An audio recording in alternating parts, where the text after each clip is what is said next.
everyone, welcome back to my channel. My name is Andrea, and in today's video I'd like to talk to you about Exhalation by Ted Chiang. This is a short story collection and it's mostly science fiction. I intended to make an entire vlog about this and check in after every story. This has been kind of an experience for me. I went through this book very slowly. It took me 6 weeks and I turned it into a reading club with someone from work. Every single Thursday we would meet at a cafe or at a nice place and just forget all about actual work and focus on discussing 1 or 2 short stories from this collection. And the reason we made it to be 6 weeks is because we got tickets to go see Ted Chiang last Thursday at the Toronto Reference Library. He came for a talk. It was really well attended. And the moderator was author Kelly Robson, who is also a science fiction writer. She's also been nominated for Hugo Awards. So to see her be the moderator for this lecture after having read all of these and seeing Ted Chiang himself, it was actually like such an amazing experience, but it also made this book a memorable thing, you know. It's like a landmark now in my memory bank. And obviously, like before we went to the talk too, we went to a science fiction nerdy kind of bar, so that's always memorable too. So let's get into the actual collection. Now, what I didn't realize was that 2 of the works in here, the first one, The Merchant at the Alchemist's Gate, and The Lifecycle of Software Objects, these are 2 novella-ish sized things, which were previously published in hardcover or by themselves, and they were widely read over a decade ago and got awards for it. So for them to be kind of put in this collection, it's interesting because of the content. Specifically the one about AI. Right now, everyone is discussing AI. Everybody's talking about ChatGPT and other platforms, but it's really interesting to see someone talking about it with a more astute and critical eye over a decade ago. But even so, he does it with such decorum and elegance. Let's talk a little bit about some of the stories in here. The Merchant at the Alchemist's Gate is the only story in here that is a little bit more fantasy-like. Mainly because we're following this person who's entering this merchant's shop, and he sees a portal, and the portal can take you 10 years into the future or 10 years into the past or 20 years even. I don't remember the exact time, but you can have the power to change certain things or do certain things in your own life. And as this person is considering entering through this portal or not, the merchant tells him 3 stories of how this could go wrong. And then it kind of turns into the Arabian Nights kind of storytelling, where you have Scheherazade tell, you know, a story within a story. And these 3 lessons are so powerful because it really makes you contemplate the idea of time and your life and how things go, and it makes you consider the idea of fate. So for example, one of the stories, the person is seeing himself in the future and seeing that he's still in the same house, and then he sees some money, so he robs himself. But somehow by robbing himself in the future, he makes all this money in the present, which leads him up to all these points in his life where, having acquired that sum of money in a time when he wasn't ready for it or didn't know what to do with it, makes his life turn in such a way that he ends up in that same space and is quite in debt because of the fact that he's robbed himself. Another story was this man meeting with himself in the past and just giving him his younger self advice and warnings and, you know, telling him things in advance, to the point where his younger self gets robbed of a life experience. He never gets to feel and experience real life because he always knows what's about to happen, what's about to come, what decision he needs to make, which really takes the fun and intrigue out of life. Much as it engages more with technology and science fiction, there are so many times in this collection that you question yourself about fate, about life, about spirituality, and about what makes us human and what makes life worth living and what makes us the way we are. It's truly wonderful. So the life cycle story, or the life cycle of software objects, we have these kind of AI pets, and the AI pets are bought and sold by this company, and everyone has one, and it kind of turns people into parents.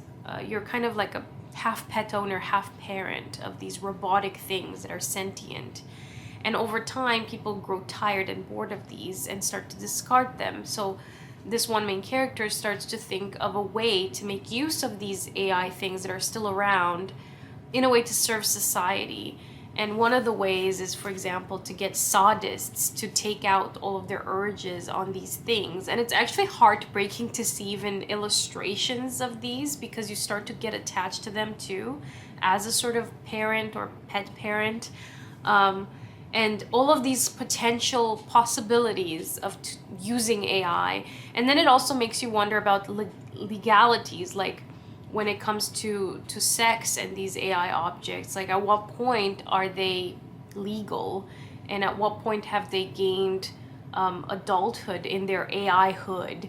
There's so much packed in this one story that could be unraveled and discussed, but it also just again makes you question what it is that makes us human in the first place. Another story in here that I really liked looks at the idea of being able to record almost anything and everything, and how we're gonna get to a point where almost our entire life can be a video, where you can always look back on parts of your life or extract information, and then the rest of life becomes looking back on life. But also the idea of video format as a new form of writing, or what writing is, versus recognizing something as an oral tradition or a video as your main form of communication or putting yourself out there. I'm not doing this story justice in explaining it right now, because there's so much to it. When I was reading that story, I was thinking a lot about the Treaty of Waitangi, where land was taken from New Zealand, from the Maori people, by using writing, but they did not recognize writing as a form of legality. Like, that meant nothing to the people there. There's an amazing sociology essay on this, but this one kind of engaged a little bit with that thought about what certain things we do are recognized by certain cultures. And in this particular case, it was about video format. And what made everything kind of really nicely tied together was that at the end, there's paragraphs where Ted Chiang kind of explains what sent him on this path. And for almost each story, he has a philosophical idea first, or a technological idea first, where he says, how would this look like if? Or how would you show Einstein's theory of time and relativity in a story? And then he tries to build the story around the idea or concept. And I always thought that people kind of just tell stories which accidentally happen to be bigger than what they are because of our interpretation. But it's really interesting with science fiction that people tend to go about it the other way. Another thing about this collection, at least, was that it's very well written, it's very well edited, it's very crisp. There's no like extra fluff or extra language. It's very to the point. And this question was tackled in the conversation last Thursday. Kelly Robson asked Ted Chiang, why do you feel the need to write in short form? Like, why do you feel the need to write short stories or novellas?